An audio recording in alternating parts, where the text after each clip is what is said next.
चलिए हम लोग शुरू करते हैं। ठीक है, ये बाल विकास वाला जो चैप्टर था हम लोग का, उसका सारा हम लोग डिस्कशन कर लेते हैं, फिर उसके बाद हम लोग आगे बढ़ेंगे। नहीं, इसमें पहला क्वेश्चन हम लोग का है, निम्नलिखित में से अंतः विषयी अनुदेशन का सर्वोत्कृष्ट लाभ यह है कि। सबसे पहले हम ये जानते हैं कि अंतः विषयी अनुदेशन का क्या मतलब हुआ। अंतः विषयी अनुदेशन का मतलब होता है कि एक दूसरे विषय के साथ अंतः क्रिया करना, जुड़ा होना। तो हम जानते हैं कि यदि हम भाषा पढ़ते हैं तो उस समय अन्य विषय को भी पढ़ते हैं, और अन्य विषय यदि पढ़ रहे होते हैं तो भाषा को भी पढ़ते हैं। गणित पढ़ रहे होते हैं तो साइंस पढ़ते हैं, साइंस पढ़ रहे होते हैं तो गणित भी पढ़ते हैं। कहने का ये मतलब है कि अंतः विषयी अनुदेशन का सबसे बड़ा लाभ यह होता है कि इससे बालक के सर्वांगीण गुणों का विकास होता है। नहीं तो आइए देख लेते हैं, ऑप्शन नंबर 4 से ही शुरू करते हैं। चौथा है, पाठ्य योजना बनाने और गतिविधियों से शिक्षक को अधिक लचीलेपन की अनुमति होती है। ठीक बात है, नहीं सही बात है। इसके बाद है, विद्यार्थियों में विभिन्न विषय क्षेत्रों विशेष प्रकरणों के प्रति नापसंदगी विकसित करने की कम संभावना होती है। सही बात है, यदि आप एक दूसरे विषय को कोरिलेट करके पढ़ाते हैं, जोड़ करके पढ़ाते हैं, तो इसमें इस बात का कम संभावना है कि स्टूडेंट किसी विषय को कम लाइक करेगा। जैसे मान लीजिए यदि किसी स्टूडेंट को गणित में रुचि नहीं है और उसको साइंस में रुचि है, और गणित पढ़ाते समय आप साइंस से संबंधित कुछ बातों को भी रख देते हैं, तो बालक को स्वतः उसमें रुचि हो जाता है। तो ये भी सही है। इसके बाद प्रकरणों की विविधता जिन्हें परंपरागत पाठचर्या से संबंधित किए जाने की आवश्यकता है, से शिक्षक के अभिभूत होने की कम संभावना है।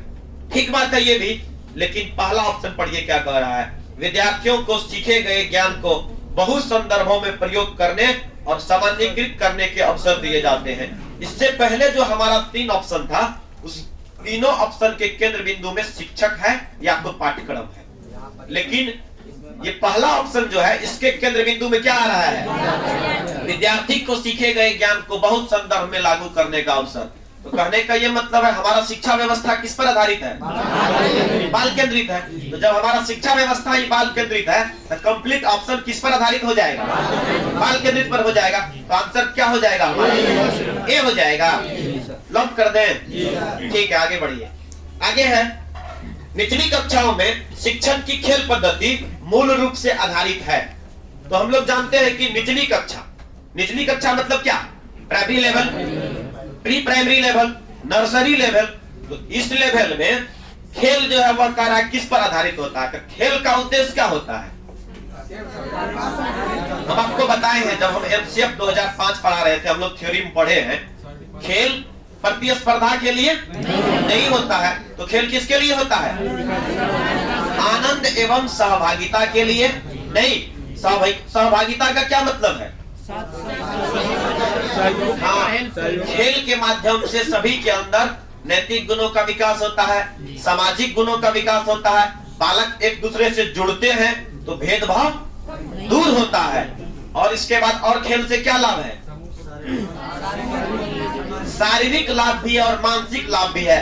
बालक यदि खेलता है तो वह फिजिकली फिट होता है और मेंटली एक्टिव भी होता है। इसका मतलब है कि खेल से वृद्धि एवं विकास दोनों प्रभावित होता है। मतलब यदि बच्चा खेलता है उस समय वह मेंटली भी एक्टिव रहता है और फिजिकली भी फिट होता है। आइए ऑप्शन पे आ रहे हैं। पहला कह रहा है, शारीरिक शिक्षा के कार्यक्रम के सिद्धांत पर, शिक्षण पद्धति के सिद्धांत पर, वृद्धि एवं विकास के मनोवैज्ञानिक सिद्धांत पर। अभी जो हम लोग बात देख रहे थे, क्या देख रहे थे कि खेल से वृद्धि एवं विकास दोनों प्रभावित होता है। तो आंसर क्या हो जाएगा, सी हो जाएगा।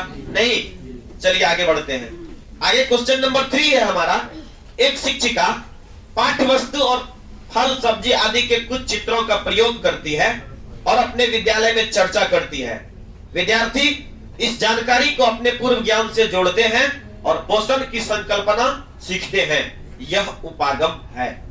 कहने का यह मतलब है कि शिक्षिका क्या कर रही है, फल और सब्जी पर चर्चा कर रही है और बालक के पूर्व ज्ञान से जोड़ रही है।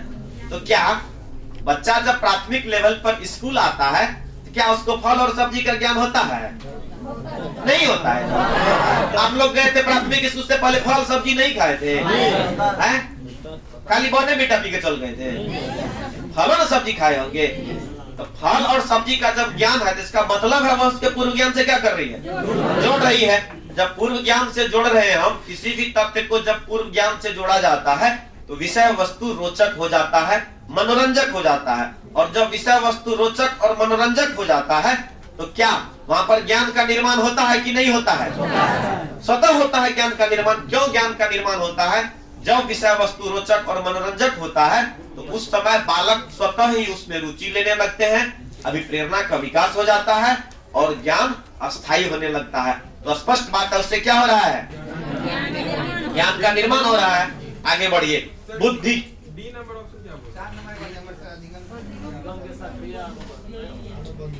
नहीं, देखिए डी नंबर ऑप्शन जो अधिगम के सक्रिय अनुबंध का सिद्धांत, ठीक है। तो यहाँ पर ठीक बात है, सक्रिय हो रहा है, लेकिन सक्रिय अनुबंध का सिद्धांत के बारे में हम लोग पढ़े क्या? सक्रिय अनुबंध का सिद्धांत जो है उसका कुछ अलग मायने है। यहाँ पर सिंपल सा बात है, छोटा बच्चा है और छोटा बच्चा का ज्ञान का निर्माण हो रहा है और वह अपने पूर्व ज्ञान से जोड़ रहा है। सिंपल सा बात है, ज्यादा थिंकिंग नहीं करना है, ठीक है। हाँ, आगे बढ़ते हैं। बुद्धि है, तो बुद्धि के बारे में हम लोग क्या पढ़े हैं? क्या बुद्धि का मतलब क्या होता है? हम लोग जानते हैं कि सबसे पहले गाल्टन साहब नहीं काम करने की योग्यता को क्या बताए हैं? बुद्धि का नाम दिए हैं। उन्होंने बताया है कि प्रत्येक मनुष्य में क्या होता है? काम करने का अलग अलग प्रकार का योग्यता होता है और उसी योग्यता को उन्होंने क्या नाम दिया है? बुद्धि नाम दिया है। अब हम लोग पढ़े हैं कि बुद्धि जो होता है इसी को इंग्लिश में क्या कहते हैं?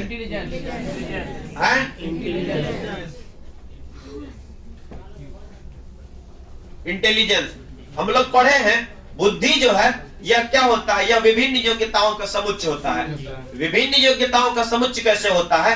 हम जो भी काम करते हैं, खाते हैं, पीते हैं, उठते हैं, बैठते हैं, पढ़ते हैं, लिखते हैं, संगीत बजाते हैं, संगीत गाते हैं, ये सारा किसके अंतर्गत आता है? बुद्धि से ही न करते हैं। विदाउट बुद्धि कोनो काम संभव है जी? नहीं संभव है। तो बुद्धि के बारे में कहा गया है कि बुद्धि जो है यह विभिन्न प्रकार के योग्यताओं का क्या है? समुच्चय है। और इससे रिलेटेड कुछ और बात हम लोग कर लेते हैं। बुद्धि के बारे में हम लोग पढ़े थे, क्या पढ़े थे? पहला सफल बुद्धि परीक्षण कौन किया था?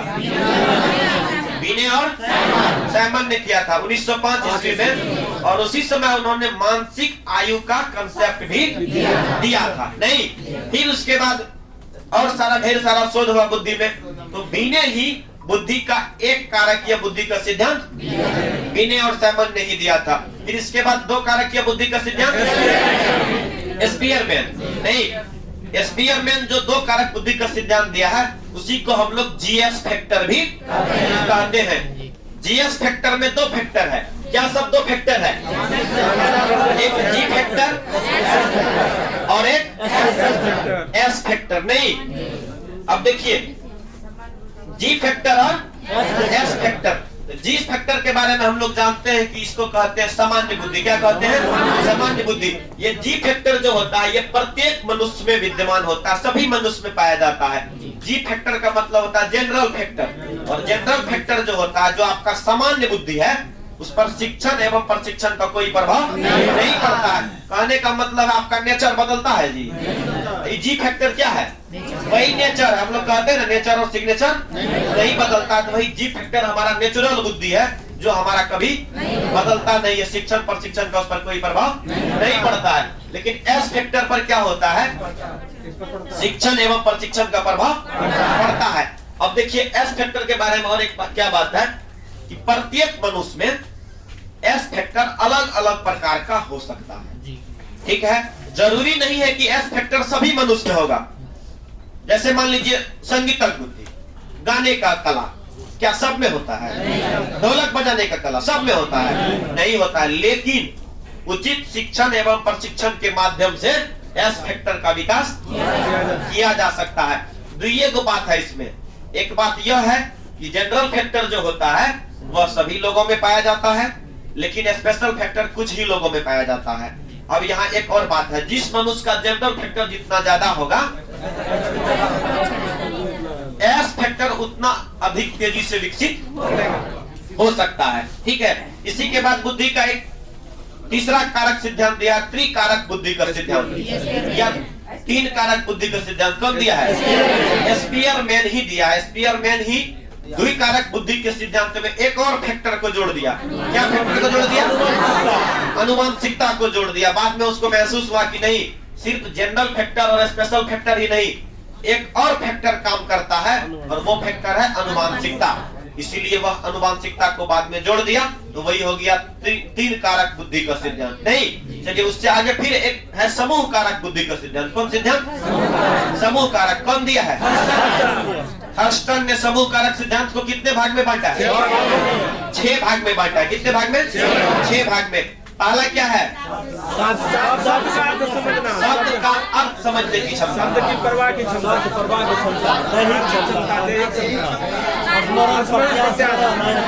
ठीक है, ठीक है। पहला है शब्द का अर्थ समझने की क्षमता, शब्द प्रवाह की क्षमता, दैहिक क्षमता, स्मरण क्षमता, प्रत्यस्मरण क्षमता, ठीक है। और बाद में एक और क्षमता को जोड़ दिया था, वो क्या है? आंकिक क्षमता। नहीं, फिर इसके बाद हम लोग आगे आते हैं, क्या? छूट गया, तार्किक छूट गया। अच्छा, तार्किक को जोड़ देते, ठीक है। अब ठीक है, दीपक समस्यात्मक बालक है, प्रतिभाशाली है। प्रतिभाशाली नहीं है, सृजनात्मक है, उससे भी थोड़ा आगे।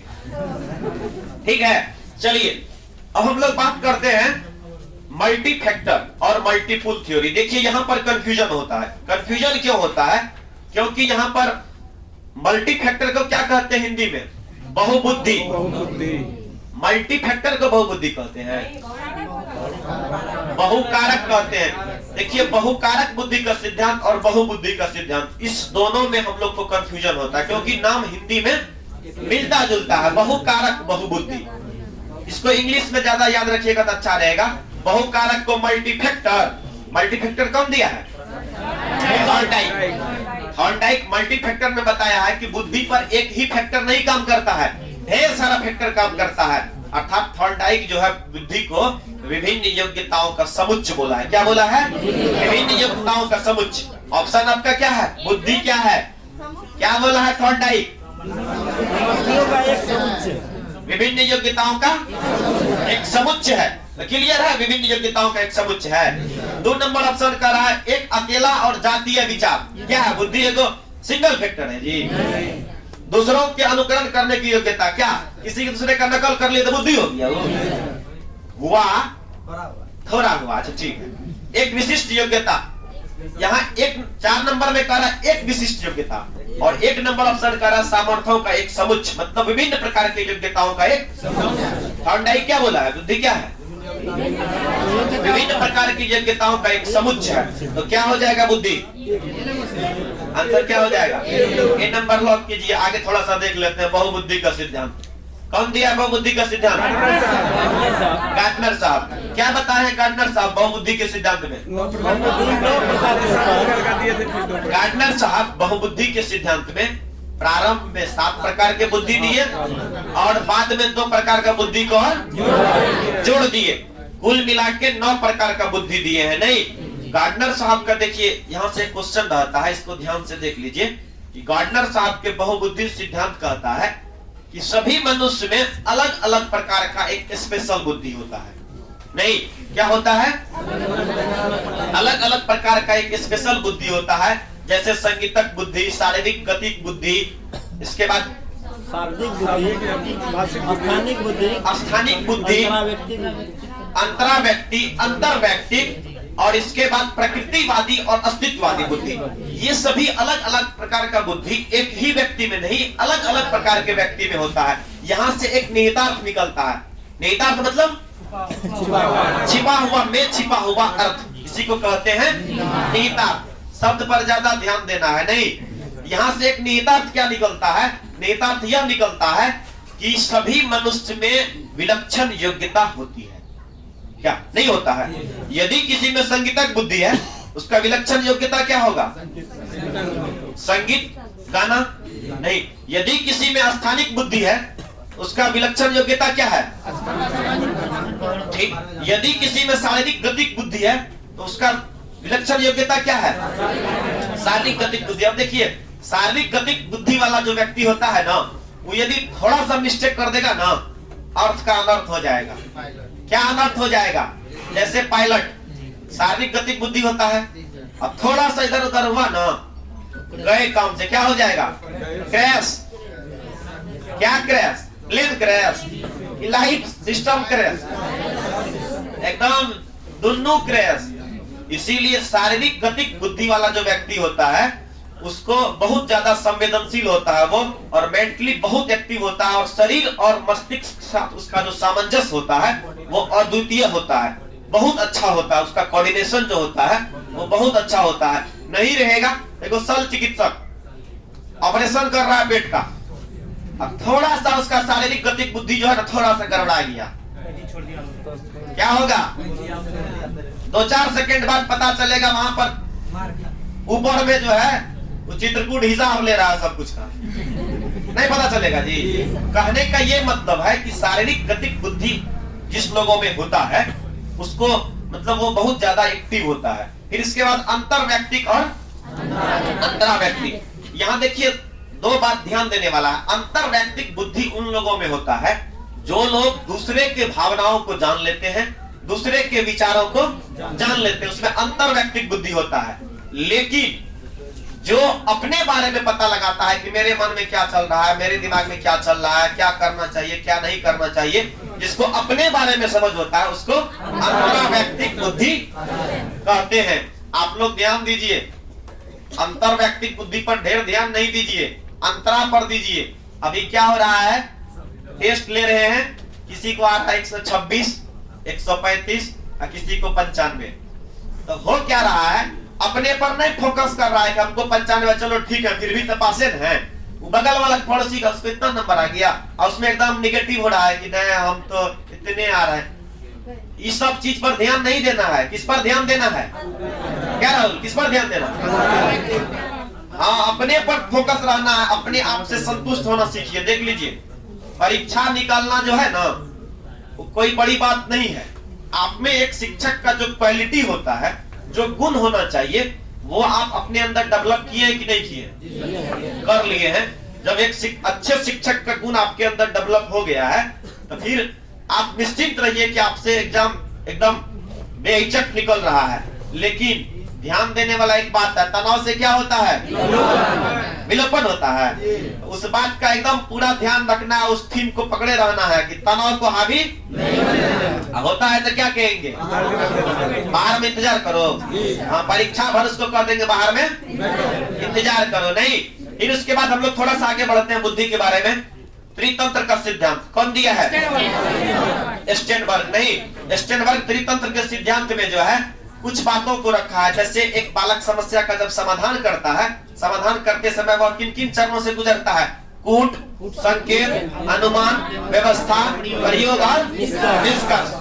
अब इसमें जो है वो स्टेनबर्ग जो है त्रितंत्र के सिद्धांत में बुद्धि को थोड़ा और अच्छे तरीके से समझाने के लिए इसमें 3 घटक का वर्णन किया है। और वो तीनों घटक क्या है?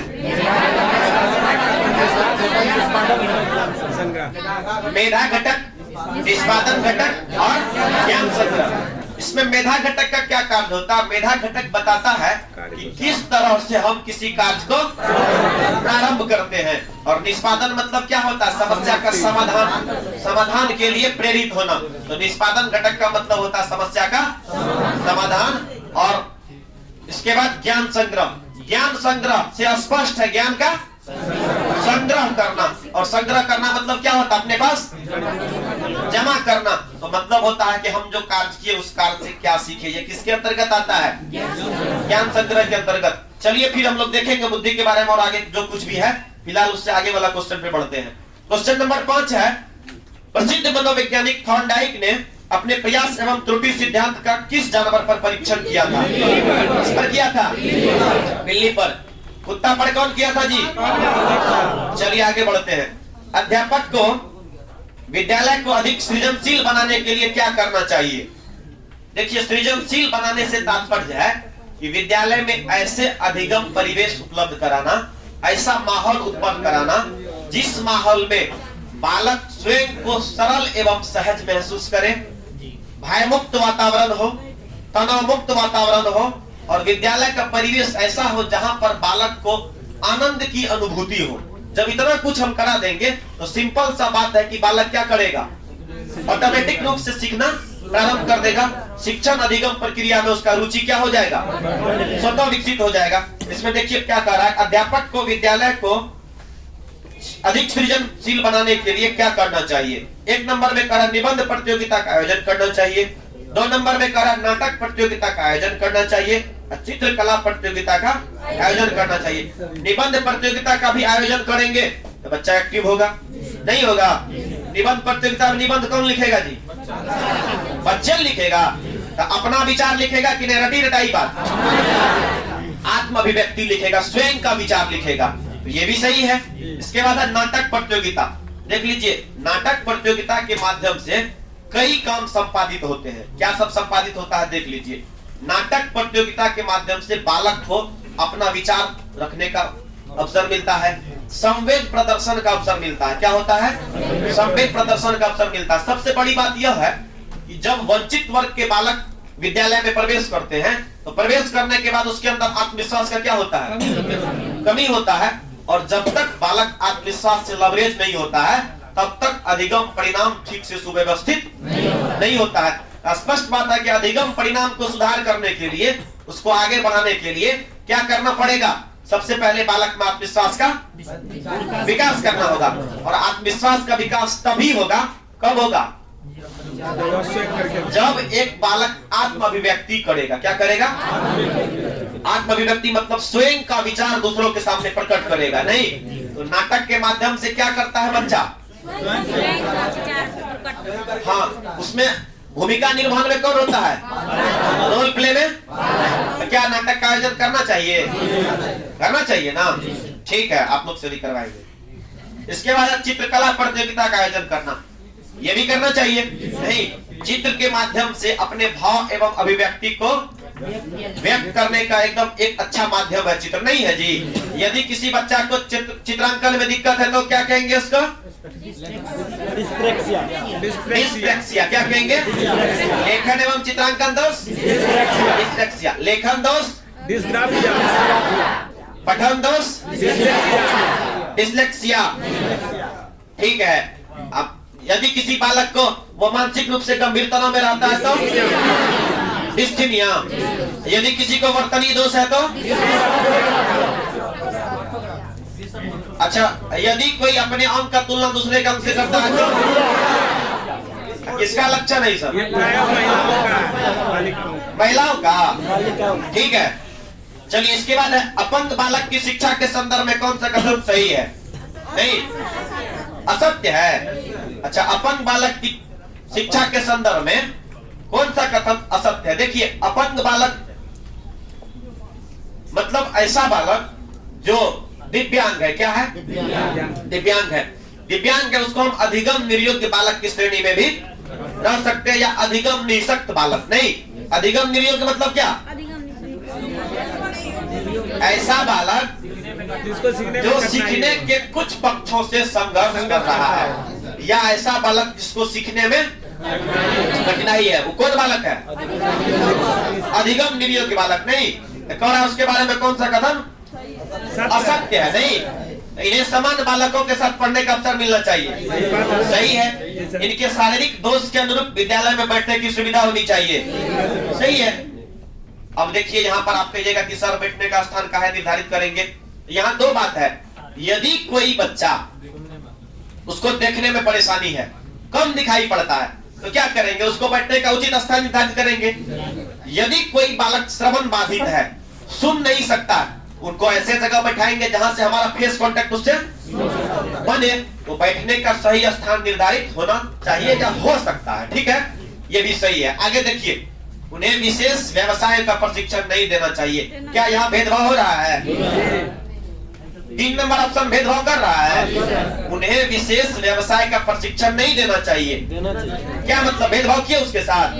यदि भेदभाव कर दिए तो समावेशी शिक्षा कटा की रहा, समावेशी शिक्षा का रूल कहीं पर कटेगा ऑप्शन सही होगा जी? गलत हो जाएगा ना। तो क्या कह रहा है कि कौन सा कथन असत्य है? तो कौन असत्य हो जाएगा? C number. लंब करिए, आगे बढ़िए।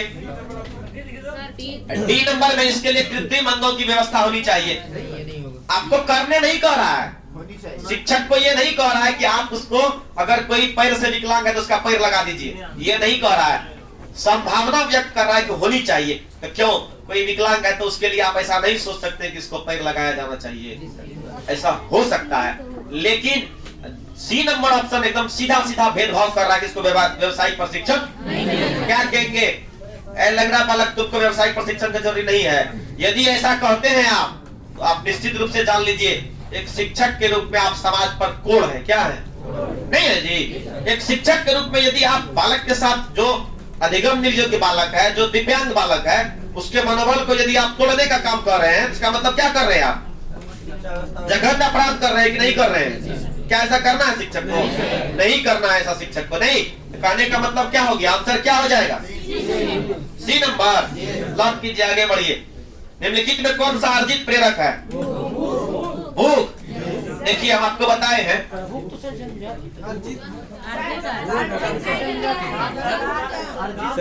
अरे कौन सा अर्जित प्रेरक? अच्छा भूख, सुनिए, भूख जो है, भूख प्यास निद्रा, ये सब क्या है? जन्मजात प्रेरक है जी। तो फिर सामुदायिकता। अरे अर्जित प्रेरक सामुदायिकता हो जाएगा भाई साहब। क्या हो जाएगा? सामुदायिकता हो जाएगा। सुन लीजिए, प्रेरक, अर्जित प्रेरक और जन्मजात प्रेरक। अर्जित प्रेरक वो होता है जो आप इस भौतिक वातावरण में प्रवेश करने के बाद, ठीक है, वातावरण से अर्जित करते हैं। तो मनुष्य जो पैदा होता है समूह में पैदा होता है जी, अकेले ना आता है जी। अकेले जब आता है तो उस समय सामुदायिकता का भावना है उसमें नहीं है। धीरे धीरे वह जब समाज में घुलता मिलता है तो उसमें समूह एकता का भावना क्या हो जाता है? विकसित हो जाता है। जो चीज हम परिवेश से प्राप्त किए हैं वो हमारा कैसा संपत्ति है? बाहर से अर्जित है नहीं। ठीक है, 8 का डी हो जाएगा, सामुदायिकता ही हो जाएगा। चलिए आगे बढ़ते हैं। आगे है एनसीएफ 2005 के संदर्भ में निम्नलिखित में कौन सा निम्नलिखित कथनों पर विचार कीजिए। नहीं कह रहा कौन कथन सही है। पहला कह रहा है बच्चे उसी वातावरण में जल्दी सीखते हैं जिसमें उन्हें लगे कि उन्हें महत्वपूर्ण माना जा रहा है। एकदम सही बात है। हम आपको बताए हैं कि एक शिक्षक का भूमिका क्या है? सुविधा दाता का है। और सुविधा दाता होने का मतलब यह होता है, हम आपको बताए थे क्या, होटल का। जिस तरह से यदि एक होटल का वेटर एक बड़ा सा पिज्जा ला करके आपके मुंह में ठूस दे, कैसा महसूस करिएगा? अकबका जाएंगे। ठीक है, उसी तरह से यदि किसी बच्चे को शिक्षक उधर से ज्ञान भर के आता है दिमाग में और जबरदस्ती एक बच्चे पर बोझ देता है, उस बच्चे पर क्या बीतेगा? हाँ, इसीलिए क्या ऐसा करना चाहिए? नहीं करना चाहिए। तो करना क्या चाहिए? जिस तरह से एक होटल का वेटर आपके सामने मेन्यू रखता है, सेलेक्ट कीजिए क्या खाना है, उसी तरह से बच्चे के साथ भी क्या करना है? उसके बातों को महत्व देना है कि आपको क्या पढ़ना है। मतलब वर्तमान शिक्षा व्यवस्था शिक्षक केंद्रित की बाल केंद्रित? केंद्र बिंदु में कौन? बालक। तो बालक का बात न मानेंगे। एक नंबर ऑप्शन का बच्चे उसी वातावरण में जल्दी सीखते हैं जिसमें उन्हें लगे कि उन्हें महत्वपूर्ण माना जा रहा है। क्या ये सही है कि गलत है? एकदम सही बात है। इसके बाद अध्यापक को उन अनुभवों का आयोजक समझा जाता है जो बच्चों के सीखने में सहायक होते हैं। बिल्कुल सही बात। अध्यापक क्या होता है? उन सभी गतिविधि का आयोजक है। किन सभी गतिविधि का? जिसमें बच्चे ज्यादा सीखते हैं। किस वातावरण में बच्चे ज्यादा सीखते हैं? सहज एवं सरल परिवेश में, भयमुक्त परिवेश में, तनाव मुक्त परिवेश में, और ऐसे परिवेश में जो परिवेश कक्षा के ज्ञान को बाहरी ज्ञान से जोड़े। ऐसा परिवेश जिसमें विषय वस्तु रटन प्रणाली पर आधारित न होकर के सूझबूझ पर आधारित हो। ऐसा परिवेश जिसमें विषय वस्तु गतिविधि पर आधारित हो। किस पर आधारित हो? गतिविधि पर आधारित हो। और शिक्षा का मुख्य ध्येय जो है वह किताब को खत्म करना नहीं हो, किसको खत्म करना हो? बालक को। तब बालक को खत्म करना नहीं हो तो क्या हो? बालक का सर्वांगीण विकास सुनिश्चित करता हो। क्या करता हो? अब पाठ्यक्रम का, इसका पढ़ाई व्यवस्था का जो संपूर्ण व्यवस्था का उद्देश्य जो है वो पाठ्यक्रम को समाप्त करना नहीं हो तो क्या हो? बालक का सर्वांगीण विकास करना हो। नहीं। और पांचवा ध्येय क्या है एनसीएफ का? राष्ट्रीयता की भावना का।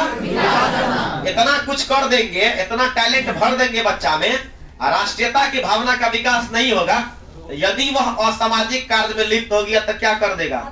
बवंडरेन कर देगा। इसीलिए क्या करना है? राष्ट्रीयता की भावना का भी विकास करना है। नहीं। चलिए अब देखते हैं तीसरा ऑप्शन क्या कह रहा है। स्कूल के सहभागी प्रबंधन में ऐसी व्यवस्था को विकसित करने की आवश्यकता है जिससे छात्रों, अध्यापकों एवं प्रबंधकों की भूमिका हो। बिल्कुल। हम लोग जब आरटीई 2009 पढ़ रहे थे उसमें हम लोग पढ़े थे, क्या पढ़े थे ना आरटीई में, कि आरटीई राइट टू एजुकेशन, शिक्षा का अधिकार अधिनियम 2009 लागू कब हुआ है? 1 अप्रैल 2010 को। हम लोग आरटीई 2009 में पढ़े थे कि आरटीई जो है कंप्लीट शिक्षा व्यवस्था को कैसे रेगुलेट करना है उसके बारे में हमको दिशा निर्देश देती है। उसमें वह इन सभी तत्वों को सम्मिलित किया है। शिक्षक के बारे में तो दिया ही है, समुदाय के बारे में भी और सरकार के बारे में भी दिया है कि समुदाय को भी, अभिभावक को भी कुछ कर्तव्य है जिसका निर्वहन उसको क्या करना चाहिए? करना चाहिए। जैसे मंथली ये टीचर्स पेरेंट्स मीटिंग में क्या करना चाहिए? उसको शामिल होना चाहिए। इसके बाद स्थानीय समुदाय जो होता है, स्थानीय स्वशासी निकाय जो होता है, उन सभी को विद्यालय प्रबंधन के में जो उसका जिम्मेदारी है उसका निर्वहन करना चाहिए। समय समय पर देखरेख करते रहना चाहिए और जो भी इंफ्रास्ट्रक्चर का कमी है उन सभी को विकसित करने के लिए जो पहल होता है उसका काम उसको करना चाहिए। तो ऑप्शन में है स्कूल के सहभागी प्रबंधन में ऐसी व्यवस्था को विकसित करने की आवश्यकता जिसमें छात्र, अध्यापक एवं प्रबंधक की भूमिका हो। ये तो हमारा आरटीई कह ही रहा है, नहीं कह रहा है। ये भी ऑप्शन सही है। कह रहा उपरोक्त में कौन सही है? तो क्या हो जाएगा जी? सभी हो जाएगा ना। चलिए आगे बढ़ते हैं। कोहलबर्ग के नैतिक विकास के सिद्धांत के किस स्तर के अंतर्गत दंड एवं अनुपालन, आज्ञा पालन अभिमुखता आती है? तो हम लोग पढ़े हैं कि कोहलबर्ग के अनुसार नैतिक विकास का कितना चरण? कितना स्तर? 6 स्तर। नहीं, इसमें हम लोग पढ़े हैं कि पहला स्तर जो होता है या पहला चरण जो होता है उसमें कितना स्तर? 2 स्तर, दंड, अनुपालन और हम लोग पढ़े हैं कि कोहलबर्ग के अनुसार बाल विकास का जो पहला स्तर होता है कोहलबर्ग के अनुसार, उसमें बालक में नैतिक गुण का क्या होता है? प्रभाव होता है। अब है कि बालक नैतिक निर्णय लेता कैसे है? तो नैतिक निर्णय लेने के लिए एक बाहरी शक्ति, दंड, अनुपालन और साधन सापेक्ष उस पर क्या होता है? हावी होता है। कैसे हावी होता है? एक बालक सही या गलत काम को इसलिए नहीं करता है क्योंकि उसे दंड का भय होता है। क्या होता है? दंड का भय होता है और दंड के भय होने के कारण वह किसी गलत काम को नहीं करता है। इसीलिए ऑप्शन में आपका है कोहलबर्ग के नैतिक विकास के सिद्धांत के किस स्तर के अंतर्गत दंड एवं आज्ञा पालन अभिमुखता आती है? कौन स्तर? पूर्व परंपरागत स्तर। नहीं, कितना स्तर? 3 चरण। 3 चरण में क्या स्तर? पहला क्या? दंड अनुपालन, अच्छा लड़का अच्छा लड़की, पूर्व नैतिक तर्कना की अवस्था, नैतिक तर्कना की अवस्था और उत्तर नैतिक तर्कना की अवस्था। पहला चरण का 2 भाग। नहीं, पहला चरण का कितना भाग? 2 भाग, दंड, अनुपालन और साधन सापेक्ष। वही बात तो पूछ रहा है कि दंड, अनुपालन किसके अंतर्गत आएगा? तो पूर्व नैतिक तर्कना की अवस्था किसके अंतर्गत? ऑप्शन में देखिए है पूर्व नैतिक तर्कना के स्तर। ऑप्शन में है परंपरागत नैतिक तर्कना के स्तर, उत्तर परंपरागत नैतिक तर्कना के स्तर और है पूर्व परंपरागत स्तर। क्या हो जाएगा? पूर्व। पूर्व मतलब पहले, नैतिकता से पहले की अवस्था, जहां पर नैतिक निर्णय लेने के लिए बालक स्वतंत्र रूप से सक्षम नहीं है। उसका नैतिकता का निर्धारण किसी बाहरी तत्व से निर्धारित और शासित होता है। चलिए उससे आगे बढ़िए। आगे है समाजीकरण के संदर्भ में दिए गए निम्नलिखित कथन पर विचार कीजिए। पहला कथन क्या है? समाजीकरण एक प्रकार से सामाजिक नियमों का अधिग्रहण है। सही है कि गलत बात है? सही बात है। देखिए, अधिग्रहण करने का मतलब होता है कि किसी भी नियम को या किसी भी कानून को अपने हिसाब से उसको अपने अंदर शामिल कर लेना, उसी को कहते हैं अधिग्रहित करना। नहीं, जैसे भारत के संविधान को अधिग्रहित कर लिया गया है, यहाँ के लोगों के द्वारा उसको अपना लिया गया है। एक बालक जो होता है वह सामाजिक नियमों को, सामाजिक मान्यताओं को, सामाजिक मूल्यों को क्या करता है? अपने अंदर समाहित करता है कि नहीं करता है? बड़ों से कैसा व्यवहार करना है, छोटों से कैसा व्यवहार करना है, किसके पास क्या बोलना है, नहीं बोलना है, कैसे बोलना है, कितना बोलना है, इन सभी बातों का ज्ञान कहाँ पर होता है? समाज के अंदर ही होता है, समाज से बाहर होता है? समाज के अंदर ही होता है। तो ये सभी समाजीकरण का एक चरण है कि नहीं है? है ना चरण जी? वही बात तो कह रहा है ना कि सामाजिक निम्नलिखित में समाजीकरण के बारे में कौन सा कथन सही है? पहला कथन है समाजीकरण एक प्रकार से सामाजिक नियमों का अधिग्रहण है। सही बात है। समाजीकरण सीखने की एक प्रक्रिया है। एकदम सही। क्या हमारे अंदर समाजीकरण हो रहा है तो हम नहीं सीख रहे हैं? क्या सीख रहे हैं ना जी? सामाजिक मूल्यों को सीख रहे हैं तो लर्निंग नहीं है क्या? लर्निंग जो होता है वो अस्थायी, पिताजी के साथ सम्मान पूर्वक बात करना है, ये अस्थायी बात है कि अस्थायी बात है? आज सीख लिए हैं, कल भूल जाएंगे, कल क्या कहेंगे, हेलो दोस्त क्या हाल है, चलो सिनेमा देखने। ऐसा नहीं होता है। सामाजिक मूल्यों को जो हम सीखते हैं वो हमारा परमानेंट होता है जी। अस्थायी होता है कि अस्थायी होता है? अस्थायी होता है। इसके बाद है समाजीकरण व्यक्ति को जैविक प्राणी से सामाजिक प्राणी बनाता है। एकदम बिल्कुल सही बात है। नहीं बनाता सामाजिक प्राणी। यदि किसी व्यक्ति में सामाजिक गुण का विकास नहीं हुआ है तो हम उसको कहते हैं कि सामाजिक तत्व नहीं है, असामाजिक तत्व है। क्या है? असामाजिक तत्व, मतलब इसमें मनुष्य वाला लक्षण वही वाला लक्षण है। तो क्या? हाँ ठीक है। कहने का ये मतलब है कि यदि किसी में समाजीकरण व्यक्ति को जैविक प्राणी से सामाजिक प्राणी बनाता है, ये भी सही है। तो इसका मतलब क्या हो जाएगा? कौन सही है? तो सभी सही है। चलिए, इसके बाद है निम्नलिखित कथन पर विचार करें। किशोरावस्था समाजीकरण की जटिल अवस्था है। सही है कि गलत है? देखिए, किशोरावस्था में क्या होता है, एक मनुष्य में जो सांवेगिक क्रांति का उम्र होता है, शरीर में होने वाले परिवर्तन से बच्चा स्वतः परेशान होता है। नहीं, शारीरिक और मानसिक रूप से जो आकस्मिक परिवर्तन होता है उसको बालक झेल नहीं पाता है और वो अवसाद में चला जाता है। इसीलिए किशोरावस्था को संघर्ष एवं तनाव या तूफान की अवस्था भी कहा जाता है। इस अवस्था में क्या होता है, एक बालक जो है सांवेगिक रूप से बिल्कुल एकदम सांवेगिक क्रांति का उम्र होता है, उसमें पूरा संवेग हावी होता है। क्या करे नहीं करे, कुछ भी कर निर्णय लेने में वह असमर्थ होता है। और बालक में क्रोध नामक संवेग इस कदर हावी होता है कि छोटा छोटा बात पे वह चिड़चिड़ापन दिखने लगता है। नहीं, कह रहा है कि किशोरावस्था के बारे में विचार करें। किशोरावस्था समाजीकरण की जटिल अवस्था, एकदम सही बात है, नहीं है? इसके बाद शैशवा काल में बच्चे माता पिता पर निर्भर होते हैं। बिल्कुल, शैशवावस्था को तो कहा ही जाता है क्या? स्वतंत्रता की अवस्था। अपने सभी कार्यों के लिए वह बालक किस पर निर्भर होता है? माता पिता पर निर्भर होता है। नहीं, खाना चाहिए तो मम्मी देगी, पानी पीना है तो मम्मी पिलाए, मतलब सभी कामों के लिए बालक किस पर निर्भर होता है? माता पिता पर निर्भर होता है। उत्तर बाल्यावस्था में बालक में जवाबदेही एवं उत्तरदायित्व का विकास होने लगता है। एकदम सही बात है। उत्तर बाल्यावस्था मतलब बाल्यावस्था के अंतिम चरण में या पूर्व किशोरावस्था में बिल्कुल जवाबदेही का विकास होता है कि नहीं होता है? होने लगता है। ये भी सही है। तो कहा निम्नलिखित में कौन कथन सही है? क्या हो जाएगा? सभी हो जाएगा। इसके बाद है किस सिद्धांत के अंतर्गत यह बात कही गई है कि सीखने हेतु कार्य को बार बार दोहराना अत्यावश्यक है। तो हम लोग जानते हैं कि थॉर्नडाइक जो है वह किस पर प्रयोग किया था? बिल्ली पर। और बिल्ली पर प्रयोग करके उन्होंने इस बात को प्रूव कर दिया।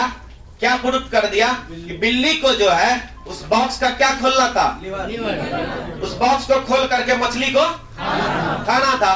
और पहले 1000 अटेम्प्ट, फिर 100 अटेम्प्ट, फिर 10 अटेम्प्ट और अंततः 1 अटेम्प्ट करके ही उसको वो खोल लेती है। इसका मतलब ये हुआ कि बार बार प्रयास करने से गलती होने का संभावना क्या हो जाता है? कम हो जाता है। और एक समय ऐसा आ जाता है कि एक ही अटेम्प्ट में वो सही हो जाता है। इसीलिए कह रहा है कि किसी सिद्धांत के अंतर्गत या किस सिद्धांत के अंतर्गत यह बात कही गई है कि सीखने हेतु बार बार दोहराना आवश्यक है। किस सिद्धांत के अंतर्गत? प्रयास एवं त्रुटि के सिद्धांत के। ठीक है, आगे बढ़िए। आगे है सुमेलित कीजिए मूल प्रवृत्ति और संवेग। पहले हम लोग इस बात को जान लेते हैं, मूल प्रवृत्ति का जन्मदाता कौन था? मैकडूगल। कौन था? मैकडूगल। मैकडूगल साहब ने कुल 14 मूल प्रवृत्ति दिए। कितने? 14। और बताया है कि एक मनुष्य का व्यवहार जो है इसी मूल प्रवृत्ति पर आधारित होता है। नहीं, ठीक है। हाँ, अब आगे देखिए, मूल प्रवृत्ति जो होता है ये जन्मजात होता है। क्या होता है?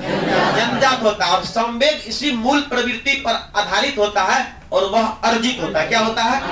अर्जित होता है। मूल प्रवृत्ति जन्मजात और संवेग अर्जित संपत्ति है। क्लियर है? आगे देखिए, कह रहा है कि इसको सुमिलित कीजिए। पलायन। पलायन से कौन संवेग जगेगा? भय। मतलब भय वाला संवेग होगा तो कौन मूल प्रवृत्ति जगेगा? घृणा वाला संवेग हावी होगा तो कौन सा? निवृत्ति वाला मूल। देखिए, सिंपल सा बात है, यदि आपको डर हो गया, ठीक है, डर होता है क्या करते हैं? भागते हैं। 9 2 11 हो जाते हैं। तो भय हुआ तो पलायन। घृणा, अब कह रहा है घृणा से कौन सा मूल प्रवृत्ति जगेगा? सिंपल सा बात है, यदि किसी से घृणा हो जाता है, मान लीजिए किसी से बहुत इंटीमेसी है, इतना इंटीमेसी है कि 2 दिन नहीं देखे तो मन नहीं लग रहा है, लेकिन कुछ ऐसा विवाद हो जाता है। क्या दीपक है? ऐसा कोई है? वो सब में नहीं, मतलब क्या, माँ को 2 दिन नहीं देखते तो मन लगता है? दूसरा बात का है, पूछते हैं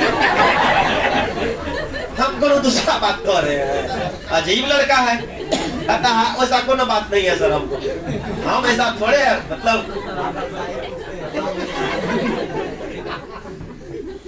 अच्छा ठीक है।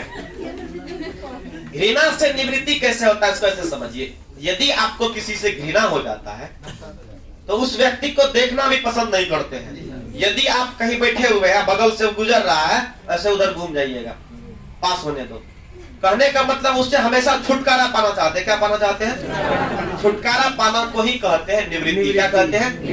यदि आप पर घृणा नामक संवेग हो जाता है तो आप छुटकारा पाना चाहते हैं। क्या करना चाहते हैं? छुटकारा पाना चाहते हैं। तो घृणा से क्या हो जाएगा? निवृत्ति।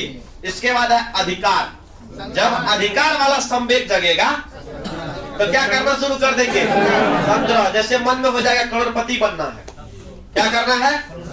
करोड़पति बनना है, तो संग्रह करना चालू कर देते हैं धीरे धीरे। नहीं करते हैं तभी ना बनिएगा जी। ठीक है, उसके बाद है जिज्ञासा। आश्चर्य नामक संवेग से कौन सा मूल प्रवृत्ति जगता है? अब देखिए इसका यूज, शैक्षणिक उपयोग क्या है। यदि किसी बच्चे को ऐसा विषय पढ़ाना है कि जो विषय में बच्चा इंटरेस्ट नहीं लेता है, उस विषय को पढ़ाने के लिए आप क्या करिएगा, उसके अंदर जो है आश्चर्य नामक संवेग को हावी कर देना उसके ऊपर। ठीक है, जैसे सामाजिक विज्ञान पढ़ाना है, बालक रुचि नहीं ले रहा है, तो क्या करेंगे? लाल किला के भव्यता के बारे में वर्णन करने लगेंगे। नहीं, आगरा फोर्ट के भव्यता के बारे में वर्णन करने लगेंगे, तो गोलकुंडा किला के बारे में बोल देंगे। क्या करेंगे? कौन बनाया था जी? राजवंश का था। ठीक है, आप लोग का ईवीएस का तैयारी बहुत जबरदस्त है, नहीं जी? हाँ, अब देखिए, यदि हम गोलकुंडा किला का चर्चा कर देते हैं तो स्वतः बात है कि बच्चा उसके बारे में, जैसे हम कह देते हैं किला के भव्यता के बारे में बताते हैं, कितना दर बुर्ज है उसमें? जैसे हम कहते हैं उसमें 87 बुर्ज है, तो क्या ये आश्चर्य वाला बात है कि नहीं है? तुरंत बच्चा उधर से प्रश्न करता है। देखिए, तुरंत उधर से बच्चा प्रश्न करता है। क्या प्रश्न करता है कि सर कौन बनाया था वो? जिज्ञासा उत्पन्न हुआ। जिज्ञासा उत्पन्न हुआ तो तुरंत उसमें इंटरेस्ट जगा, रुचि का विकास हुआ। जैसे रुचि का विकास हुआ तो तुरंत उससे अभिप्रेरणा संबंधित हो गया। और जब बालक स्वतः अभिप्रेरित हो गया किसी विषय वस्तु को सीखने के लिए, फिर आपको कुछ करना है क्या? ऑटोमेटिक वो एकदम रन करते रहेगा पटरी पर, नहीं जी? जैसे आप लोग कर रहे हैं क्या? ठीक है, देखिए, तब कह रहा है इसको मिलान करने के लिए, तो भय से क्या हो जाएगा? पलायन, घृणा से, अधिकार से, आश्चर्य से। क्लियर है? आगे बढ़िए। आगे कह रहा है मधु गणित में कमजोर है। एक अच्छे अध्यापक के दृष्टिकोण से गणित में कमजोर होने का क्या कारण हो सकता है? सिंपल सा बात है, यदि बच्चा फेल, व्यवस्था, बच्चा में कभी कोई त्रुटि, बालक जो होता है वो ज्ञान का भंडार होता है, समूचे विश्व का केंद्र बिंदु होता है, उससे कोई गलती हो ही नहीं सकता है।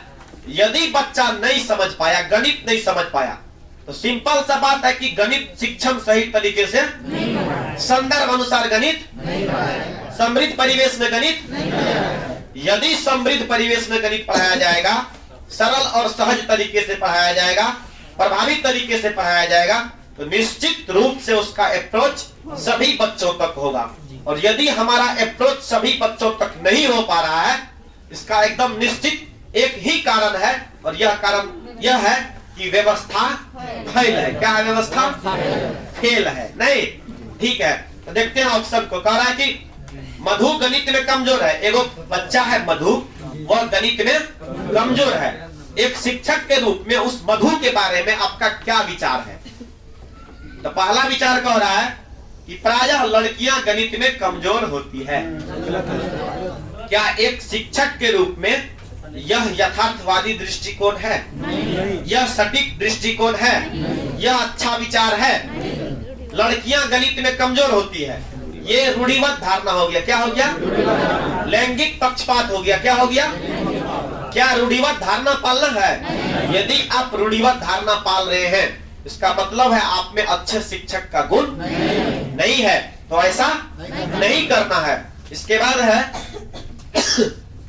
उसके माता पिता अनपढ़ है।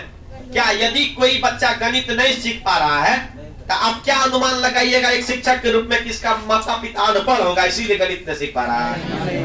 कि अपने शिक्षण कौशल, शिक्षण सूत्र में सुधार करेंगे? शिक्षण कौशल और शिक्षण सूत्र में सुधार करेंगे। 3 नंबर ऑप्शन है, उससे अध्ययन में रुचि नहीं है। सिंपल सा बात है, अध्ययन में रुचि तभी नहीं है जब मास्टर के पढ़ाने का तरीका सही नहीं है। तो सिंपल सा बात है, यदि बच्चों तक अप्रोच सही करना है, विषय वस्तु का सही वहां तक पहुंचाना है, तो आपको अपने शिक्षण विधि और शिक्षण सूत्र में क्या करना पड़ेगा? सुधार करना पड़ेगा। उसको रोचक एवं मनोरंजक बनाना पड़ेगा, सर्व सुलभ बनाना पड़ेगा। और 4 नंबर ऑप्शन कह रहा है गणित शिक्षण की विधि त्रुटिपूर्ण है। एकदम क्या हो जाएगा? यदि मधु गणित नहीं सीख रही है, इसका एक ही कारण है कि शिक्षण विधि सही नहीं है। ऑप्शन क्या हो जाएगा? 4 नंबर होगा। ठीक है, आगे बढ़िए। एक बच्चा माचिस के खाली डिब्बों से कई प्रकार की वस्तुएं बनाकर खेल रहा है। सिंपल सा बात है, बच्चा क्या कर रहा है? कई प्रकार के वस्तु को बना रहा है। यदि एक बालक किसी माचिस से ढेर सारा इंस्ट्रूमेंट बना रहा है, बालक सृजनात्मक है कि न मंद बुद्धि का है? खोजी प्रवृत्ति का है कि नहीं है? अपसारी चिंतन का है कि अभिसारी चिंतन का?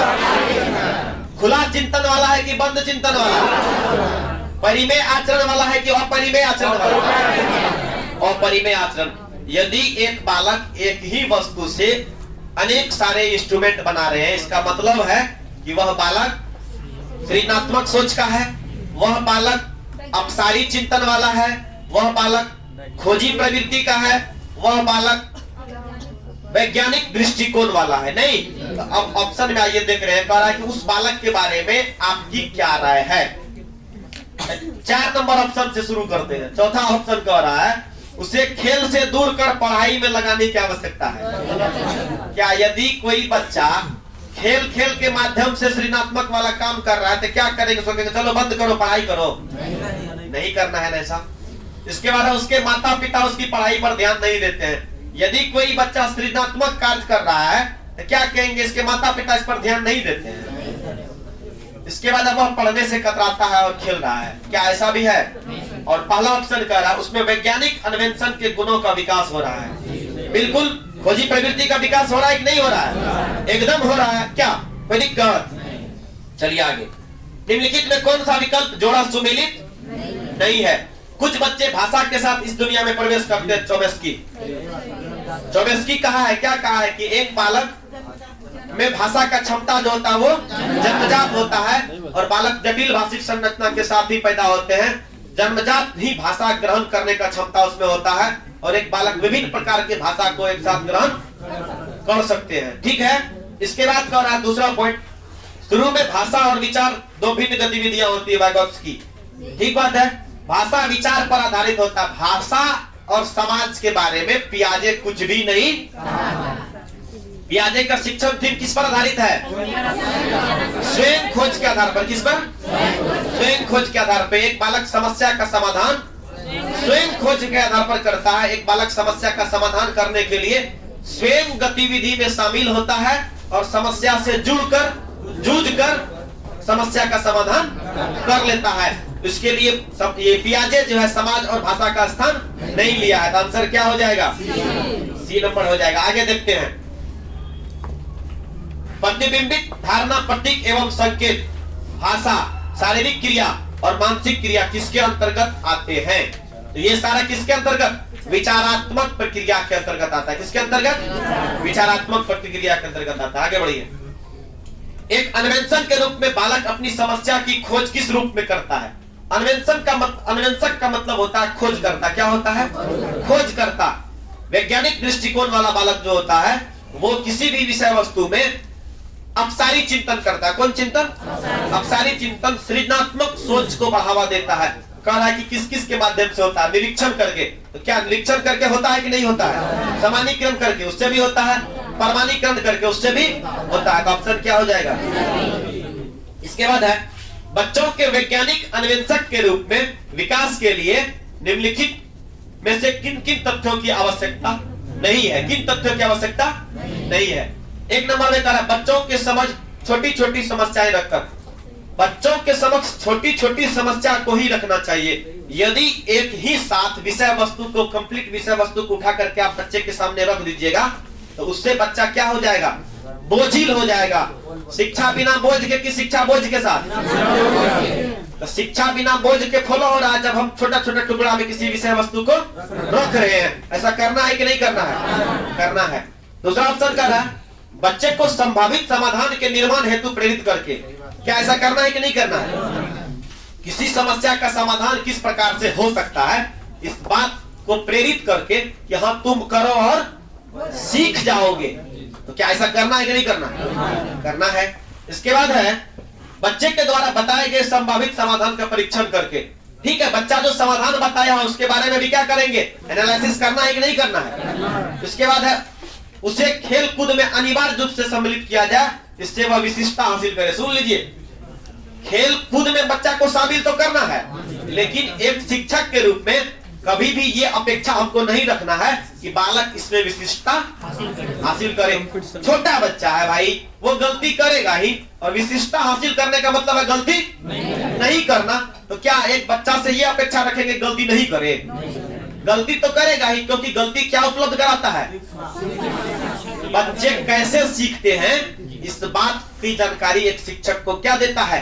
गलती देता है। इसीलिए गलती सीखने सिखाने की प्रक्रिया में एक अनिवार्य तत्व है, वो होता रहेगा, उसको नजरअंदाज करना चाहिए और उसके अनुसार अधिगम अनुभव को सुधार करने के लिए बढ़ाना चाहिए। गलती यदि बच्चा कर रहा है इसका मतलब है वह आपको इस बात का दृष्टिकोण अवेलेबल करा रहा है कि सीखने में उन्हें क्या क्या परेशानी हो रही है। इसीलिए गलती शिक्षण अधिगम प्रक्रिया का एक भाग है। इसको लेकर के शिक्षक को ज्यादा परेशान नहीं होना चाहिए। क्या करेगा? गलती करेगा बच्चा, पीटने लगेंगे उसको। ठीक है, आगे है एक सशक्त विद्यालय अपने शिक्षक में निम्नलिखित योग्यताओं में किसे सर्वाधिक बढ़ावा देगा? प्रतिस्पर्धात्मक अभिवृत्ति। इसका मतलब है कॉम्पिटिटिव माहौल। क्या है वो शिक्षक क्या करेगा? एकदम सब शिक्षक में कंपटीशन चलेगा, माहौल सही रहेगा, गड़बड़ हो जाएगा कि नहीं होगा? इसके बाद है परीक्षण करने की प्रवृत्ति, ये भी होना चाहिए। स्मृति, स्मृति तो होना ही नहीं चाहिए। क्या करेगा? क्लास में आएगा विषय वस्तु प्रकरण को पढ़ाने के लिए, पता चलेगा बीच में सब कुछ भूल गया, ऐसा होना चाहिए क्या?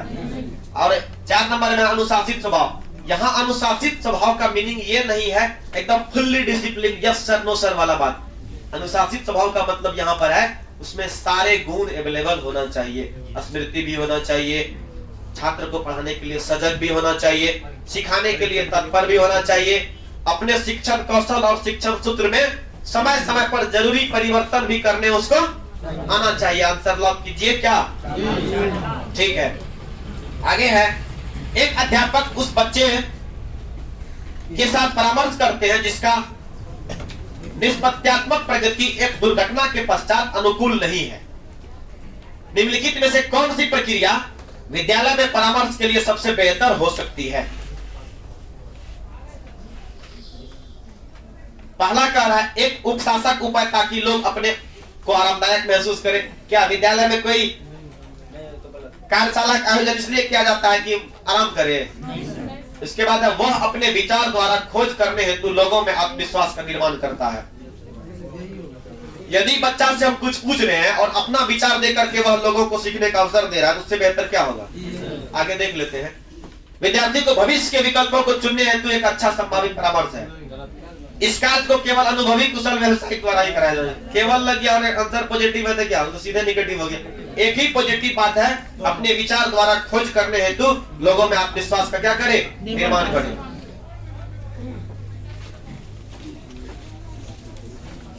कटा हुआ क्वेश्चन, आगे देखिए। पढ़ाया शिक्षार्थियों की त्रुटियां किस ओर संकेत करती है? यदि कोई बच्चा गलती कर रहा है तो शिक्षक देख लिया कि बच्चा यहाँ गलती कर रहा है तो इससे शिक्षक को कौन सा अंतर्दृष्टि मिलता है? बच्चा कैसे सीख रहा है? नहीं, यदि कोई बच्चा गलती कर रहा है वह सही संकेत है कि गलत संकेत है? सीखने के लिए वो किस तरह से गलती कर रहा है, कैसे उसमें सुधार किया जाए। हम लोग जानते हैं कि जब पठन पाठन की प्रक्रिया संचालित हो रही है, इन द प्रोसेस है, पढ़ाने के क्रम में है, उस समय हम लोग रचनात्मक मूल्यांकन करते हैं। क्या करते हैं? और रचनात्मक आकलन में हम लोग इस बात पर ध्यान देते हैं कि बच्चे कैसे सीख रहे हैं, उनके सीखने में क्या क्या परेशानी है, शिक्षक कैसे सिखा रहा है और शिक्षक को किस तरह से अपने शिक्षण कौशल, शिक्षण सूत्र और शिक्षण विधि में जरूरी परिवर्तन करना है, उसको परिमार्जित करना है और किस तरह से बालक को विविध अधिगम अनुभव उपलब्ध कराना है। इन सभी बातों का क्या करते हैं? ध्यान रखते हैं। आगे देखिए, व्यवहार में होने वाला स्थायी परिवर्तन जो अभ्यास के कारण होते हैं उसको कहा जाता है सीखना, सोचना, क्रिया करना, कल्पना करना। क्या हो जाएगा? सीखना हो जाएगा। इसके बाद नेक्स्ट क्वेश्चन है प्रतिभाशाली बालक के संदर्भ में निम्नलिखित में कौन सा कथन सही नहीं है? ऐसे बालक की रुचि दूसरे की आलोचना में अधिक होती है। क्या प्रतिभाशाली बालक जो होता है वो सबका निंदा शिकायत करते रहता है? गलत बात हो गया ना। प्रतिभाशाली का लक्षण क्या है? प्रतिभाशाली का लक्षण है तर्क करने की योग्यता, चिंतन करने की योग्यता, किसी समस्या को एक से अधिक प्रकार से समाधान करने की योग्यता, जिज्ञासा, विषय वस्तु में इंटरेस्ट, ये सब किसका लक्षण है? प्रतिभाशाली बालक का लक्षण है। निंदा करना उसका लक्षण नहीं है। आगे बढ़िए। छोटे शिक्षार्थी में निम्नलिखित में से कौन सा लक्षण पठन कठिनाई का नहीं है? सुन लीजिए, यहाँ पर बढ़िया से इसको ध्यान दीजिए। इस क्वेश्चन में बार बार गलती करते हैं आप लोग। छोटे शिक्षार्थी का कौन नहीं है? पठन कठिनाई जब यहाँ छोटे शिक्षार्थी के बारे में पूछ रहा है तो कुछ बड़े शिक्षार्थी का भी गलती होगा। तो जो बड़े शिक्षार्थी का गलती होगा वो छोटे शिक्षार्थी का नहीं होगा। अब देखिए बड़े शिक्षार्थी का क्या क्या परेशानी है। हेलो, हाँ मॉर्निंग कर रहे हैं थोड़ा देर में क्लास में। ठीक है, कहने का मतलब है जो बड़े शिक्षार्थी का प्रॉब्लम है वो छोटे शिक्षार्थी का नहीं हो सकता है। अब देखिए बड़े शिक्षार्थी का क्या है, छोटे शिक्षार्थी क्या, बोले इसको जान लीजिए। जो छोटा बच्चा अब पढ़ना शुरू करेगा, शब्द समझने में कठिनाई होगा, शब्द का अर्थ समझने में कठिनाई होगा, वर्तनी में कठिनाई होगा। ये सब कठिनाई कौन लेवल का है? छोटे शिक्षार्थी का है। अब एक है कि पठन गति और प्रवाह।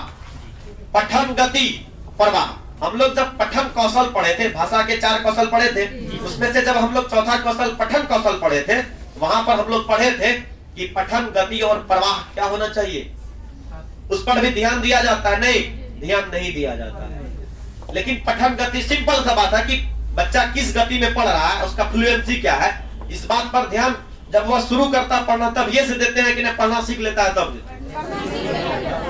सीख लेता है। तब चौथा पांचवा क्लास में बुक रीडिंग करके देखता है बच्चा ठीक कर रहा है कि नहीं कर रहा है। कहने का मतलब है जो कठिनाई बड़े शिक्षार्थी का है वो छोटे शिक्षार्थी का नहीं है। आइए ऑप्शन पे, ऑप्शन पहला है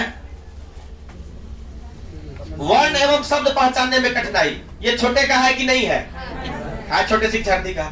इसके बाद है शब्दों और विचार को समझने में कठिनाई, बिल्कुल छोटे बच्चे को शब्द और विचार समझने में कठिनाई होता है कि नहीं होता है? युधिष्ठिर लिखा हुआ है, बच्चा समझ जाता है, दिक्कत होता है उसको, तो शब्द समझने में कठिनाई होता है। इसके बाद है सुसंगत वर्तनी में कठिनाई, सुसंगत वर्तनी में भी उसको कठिनाई होता है। सुसंगत वर्तनी का मतलब क्या होता है? यदि कोई बच्चा वर्तनी लिख रहा होता है, आप देखते हैं कि वर्तनी लिखने में गलती करता है, का यहाँ पर फिर मार देगा, लेकिन यहाँ होना क्या चाहिए था? क्या इस तरह का गलती करता है बच्चा? करता है। ये किस लेवल में? छोटा बच्चा कि बड़ा बच्चा? ये भी छोटा बच्चा का गलती है, लेकिन कह रहा है यहाँ कौन नहीं है? पठन गति और प्रवाह में कठिनाई बड़े शिक्षार्थी का है, छोटे का नहीं है। कह रहा कि निम्नलिखित में कौन सा पठन कठिनाई छोटे शिक्षार्थी का नहीं है? तो क्या हो जाएगा? ए नंबर हो जाएगा, पठन गति और प्रवाह में। आगे बढ़िए। निम्नलिखित में कौन सा एक अन्य विकल्प से संबद्ध नहीं है? प्रश्नोत्तर को संगठित करना, किसी विषय पर विद्यार्थियों की प्रतिक्रिया लेना, प्रश्नोत्तर परिचालित करना और स्व आकलन के कौशल को प्रमाणित करना। 3 जगह प्रश्न संबंधित फीडबैक ले रहा है और 1 जगह अपने आकलन को प्रमाणित कर रहा है। आंसर क्या हो जाएगा? अपने आकलन को प्रमाणित करना, ये सबसे अलग है। इसके बाद है, मान लीजिए आप विद्यालय शिक्षा बोर्ड के अध्यक्ष हैं। देखिए 28 का 4, हाँ ठीक है। 29 नंबर देखिए क्या कर रहा है। मान लीजिए आप शिक्षा बोर्ड के अध्यक्ष हैं, ठीक बात है, शिक्षा बोर्ड के क्या है? अध्यक्ष हैं। आप अपने अधिकार क्षेत्र के अंतर्गत आने वाले विद्यालय की शिक्षा की संपूर्ण गुणवत्ता को सुधारने के लिए क्या योजना बनाएंगे? सुनिए, बोर्ड का चेयरमैन है, बोर्ड के चेयरमैन सोच रहे हैं कि हमारे अधिकार क्षेत्र में जितने विद्यालय हैं उन सभी में बच्चे बेहतर ढंग से पढ़ाई करें, इसके लिए क्या क्या उपाय किया जा सकता है? इसका एक उपाय होगा कि नहीं अनेक प्रकार का उपाय करना होगा। एक सोच की नहीं अनेक प्रकार का सोच, मुक्त सोच की खुला सोच, अपसारी सोच की अभिसारी सोच, अपसारी सोच, वृहद चिंतन की संकीर्ण सोच, व्यापक सोच की संकीर्ण सोच, व्यापक सोच। जब व्यापक सोच, अपसारी सोच, तो निम्न स्तरीय सोच की उच्च स्तरीय सोच, उच्च स्तरीय सोच। बोर्ड का जो चेयरमैन है वो क्या निम्न स्तर से सोचेगा? उच्च स्तर से न सोचेगा। कैसे संपूर्ण शिक्षा व्यवस्था को रेगुलेट किया जाए, कैसे उस व्यवस्था को बेहतर बनाया जाए, ये उच्च स्तरीय सोच है ना जी? नहीं, तो कह रहा है कि निम्नलिखित में से कौन सा सही होगा? तो क्या हो जाएगा? बोर्ड का जो चेयरमैन होगा उसका निम्न स्तरीय अभिसारी चिंतन होगा? नहीं। निम्न स्तरीय अपसारी चिंतन होगा? नहीं। उच्च स्तरीय अभिसारी? नहीं, उच्च स्तरीय अपसारी चिंतन होगा। क्या हो जाएगा? उच्च स्तरीय अपसारी। उच्च स्तर मतलब हाई लेवल वाला नहीं, मतलब बृहद सोच वाला। अपसारी मतलब एक से अधिक प्रकार का चिंतन नहीं। एक से अधिक प्रकार का चिंतन क्या? विद्यालय का इंफ्रास्ट्रक्चर सही हो, अच्छे गुणवत्तापूर्ण शिक्षक बहाल हो और शिक्षक समय समय पर शिक्षक प्रशिक्षण के लिए कार्यशाला का आयोजन किया जाए, विद्यालय के मॉनिटरिंग के लिए अफसर बहाल किया जाए, उस पर विशेष ध्यान रखा जाए। ये सब बात सीमित सोच होगा कि बृहद सोच होगा? चलिए आगे देखते हैं। एनसीएफ 2005 की संस्तुति के अनुसार कक्षा 1 एवं 2 के बच्चे के मूल्यांकन का तरीका होना चाहिए। शिक्षा बिना बोझ की, शिक्षा बोझ के साथ। भार कम करेंगे कि बढ़ाएंगे? लिखित की मौखिक? क्लियर? ठीक है। इस तरह से आपका चाइल्ड पेडागोजी का जो ये 30 क्वेश्चन था इसका कंप्लीट हो गया नहीं? ठीक है, आगे फिर हम लोग देखेंगे। क्या बंद कीजिए कैमरा।